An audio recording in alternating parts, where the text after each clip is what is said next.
Meanwhile, Lizabeth Scott's lawsuit against Confidential magazine in 1957 was a groundbreaking moment in Hollywood history, marking one of the first times a major star took on the powerful gossip industry. The lawsuit, which sought $2.5 million in damages, was sparked by an article claiming Scott was a lesbian, a rumor that had been circulating for years but had never been publicly acknowledged. Scott's decision to sue was seen as a bold move, as many stars of the time chose to ignore or settle such rumors out of court. By taking on Confidential, Scott was not only fighting to clear her name, but also challenging the magazine's notorious tactics of using innuendo and hearsay to destroy reputations. The lawsuit was also significant because it highlighted the hypocrisy of the Hollywood studio system, which often used gossip and scandal to promote its stars while also policing their private lives. Scott's bravery in the face of overwhelming odds paved the way for future generations of stars to take control of their own narratives and challenge the powerful forces that sought to shape their public images. The lawsuit ultimately ended in a settlement, but its impact on the entertainment industry was lasting, marking a turning point in the way stars interacted with the press and the public. During the late 1940s and early 1950s, Lizabeth Scott rose to fame as a sultry blonde with a come-hither voice, captivating audiences with her roles in film noir. Her striking appearance and distinctive voice often led to comparisons with Lauren Bacall and Veronica Lake, two other iconic actresses of the time. Scott's on-screen persona was often portrayed as a good bad girl, a complex and intriguing character that left a lasting impression on audiences. As a film noir actress, Scott's characters were often shrouded in mystery and intrigue, with a hint of danger and seduction. Her performances were marked by a sense of vulnerability and toughness, making her a compelling presence on screen. With her striking blonde hair and sultry voice, Scott was able to convey a sense of sophistication and glamour, while also hinting at a deeper complexity and emotional depth. Scott's portrayal of the good bad girl was a staple of many of her films, and her characters often walked a fine line between good and evil. This ambiguity made her performances all the more compelling, as audiences were drawn to her complex and multifaceted characters. Whether playing a femme fatale or a damsel in distress, Scott brought a sense of nuance and depth to her roles, making her a standout actress of her time. As a result of her distinctive voice and striking appearance, Scott was often typecast in certain roles, but she was able to bring a sense of depth and complexity to even the most cliched characters. Her performances were marked by a sense of subtlety and restraint, and she was able to convey a wide range of emotions through her voice and body language. Despite being often compared to Lauren Bacall and Veronica Lake, Scott was able to carve out her own unique niche in Hollywood. Her distinctive voice and striking appearance set her apart from other actresses of the time, and her performances continue to be celebrated for their complexity and nuance. As a film noir actress, Scott's legacy is one of sophistication and glamour, and her performances remain a testament to her enduring talent and appeal. Meanwhile, Lizabeth Scott was a talented actress who left a lasting impression on the film industry. She was nicknamed The Threat by Paramount, highlighting her allure and presence on screen. This nickname was a testament to her captivating performances and undeniable charm. Scott's film career was marked by a string of notable roles in various movies. One of her earliest notable films was The Strange Love of Martha Ivers, a drama that showcased her acting abilities. She went on to star in Dead Reckoning, a film noir that further solidified her reputation as a talented actress. Another notable film in Scott's career was Pitfall, a drama that explored the complexities of human relationships. Her performance in this film was well received by critics and audiences alike. Scott's versatility as an actress was also evident in her role in Dark City, a film noir that showcased her ability to play complex characters. One of Scott's most memorable films was I Walk Alone, a drama that highlighted her ability to convey emotion and depth on screen. Throughout her career, Scott demonstrated a remarkable range and depth as an actress, making her a beloved figure in Hollywood. Scott's film career spanned over 2 decades, during which she starred in 22 films. Her performances were consistently well received, and she became known for her unique blend of talent and charisma. Despite her relatively short career, Scott left a lasting impact on the film industry, and her legacy continues to be celebrated by film enthusiasts today. Scott's ability to convey emotion and depth on screen was a hallmark of her acting style. Her performances were often nuanced and complex, making her a compelling presence on screen.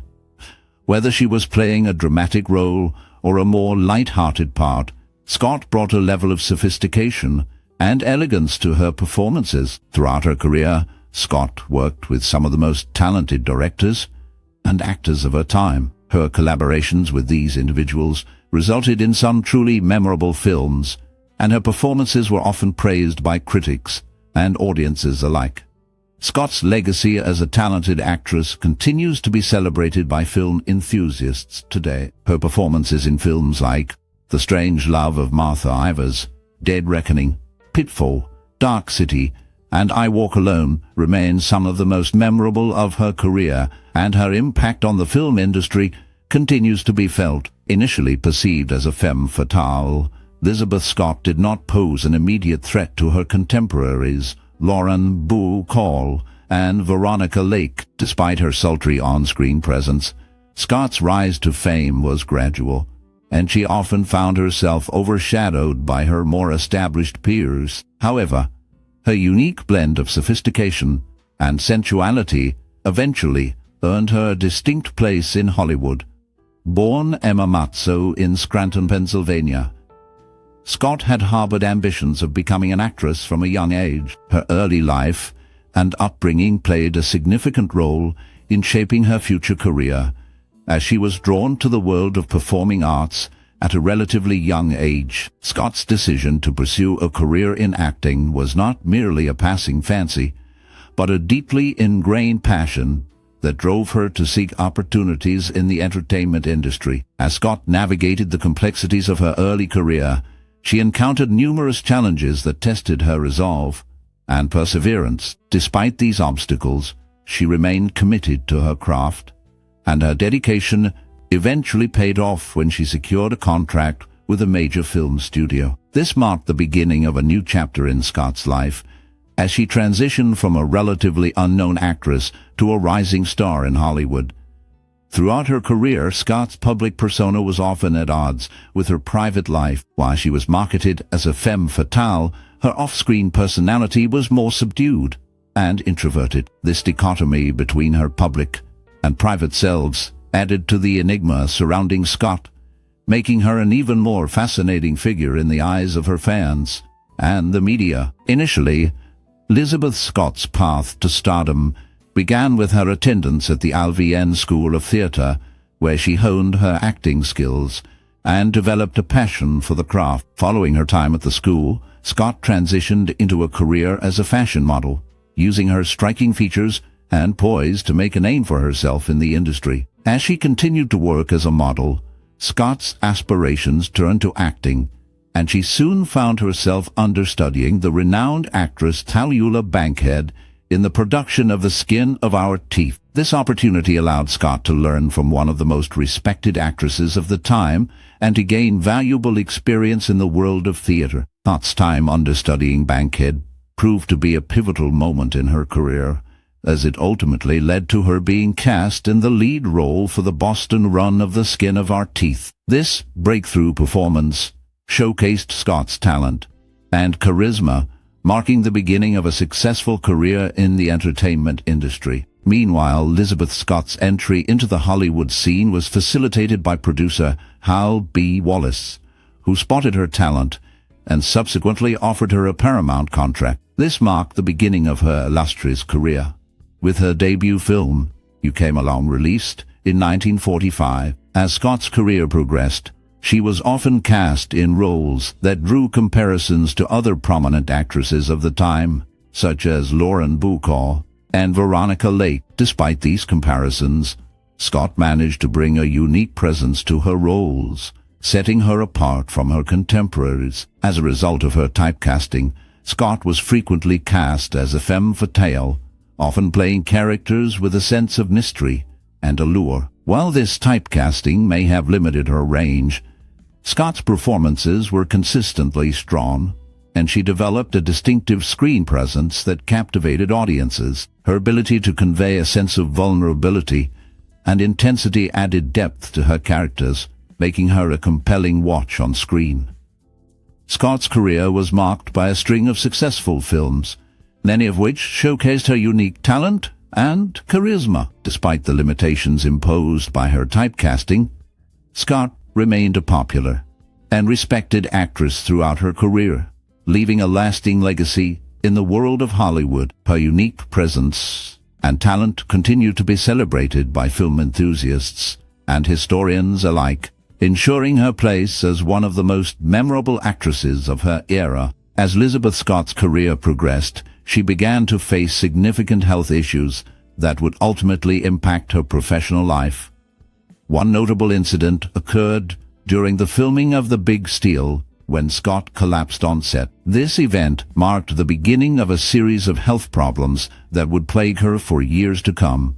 Despite her efforts to continue working, Scott's health issues took a toll on her career. She found it increasingly difficult to secure roles, and her popularity began to wane.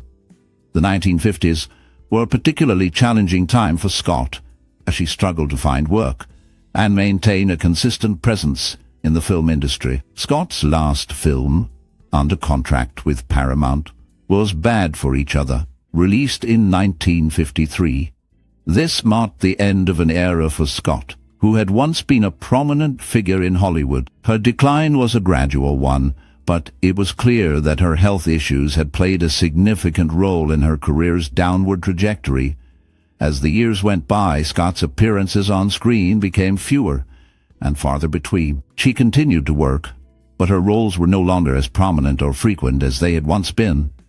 Despite her efforts to revive her career, Scott was ultimately unable to regain the level of success she had enjoyed in her earlier years. Meanwhile, in 1954, Lizabeth Scott's life took a dramatic turn when a scandalous article in Confidential magazine insinuated her involvement with call girls, which severely damaged her reputation. This magazine was notorious for publishing salacious and often unsubstantiated rumors about Hollywood stars, and Scott was one of its unfortunate targets. The article sparked widespread gossip and speculation about Scott's personal life, and it seemed that her reputation was irreparably tarnished. However, Scott refused to take the allegations lying down and decided to take action against the magazine. She filed a lawsuit against Confidential, accusing it of slander and indecent portrayal, and demanded a whopping $2.5 million in damages. Scott's decision to sue the magazine was a bold move, especially considering the era's societal norms and the power wielded by the scandal sheets. Nevertheless, she was determined to clear her name and restore her reputation. The lawsuit generated significant media attention, with many of Scott's fans and colleagues rallying around her in support. Despite the intense media scrutiny, the outcome of the lawsuit was not publicized, leaving many to wonder what had become of Scott's case against Confidential. It is unclear whether the lawsuit was settled out of court or if it was ultimately dismissed, but one thing is certain: the scandal had a lasting impact on Scott's career and personal life. As a result of the scandal, Scott's film career began to slow down, and she eventually transitioned to television and stage work. Although she continued to act, she never regained the same level of fame and success she had enjoyed in the 1940s and early 1950s. The scandal had left an indelible mark on her reputation, and it would take years for her to rebuild her career and regain the trust of her fans. Following her rise to fame in the 1940s and 1950s, Lizabeth Scott continued to work in the film industry, albeit at a slower pace. She made a few more films, but her output was significantly reduced compared to her earlier years. In addition to her acting career, Scott also turned her attention to singing, and she recorded several albums for RCA Records. This new creative outlet allowed her to explore her vocal talents and showcase her versatility as a performer. Despite her continued involvement in the entertainment industry, Scott led a relatively private life, shying away from the spotlight and refusing many interviews and guest appearances. This decision was likely motivated by her desire to maintain a sense of normalcy and avoid the intense scrutiny that often came with fame. By keeping a low profile, Scott was able to protect her personal life and maintain a sense of control over her public image. However, Scott was not completely reclusive, and she did contribute to various charitable causes throughout her life. Her philanthropic efforts were often carried out quietly, without seeking to draw attention to herself. This approach allowed her to make a positive impact on her community, without feeling the need to seek recognition or accolades. Today, Scott is recognized as a significant figure in the film noir genre, a style of cinema that was popular in the 1940s and 1950s. Her roles in films such as Dead Reckoning and A Strange Love of Martha Ivers are still celebrated by fans of the genre, and her performances continue to be admired for their complexity and nuance. Scott's personal struggles against the scandals and controversies of Hollywood's golden age have also become a part of her enduring legacy, serving as a testament to her strength and resilience in the face of adversity.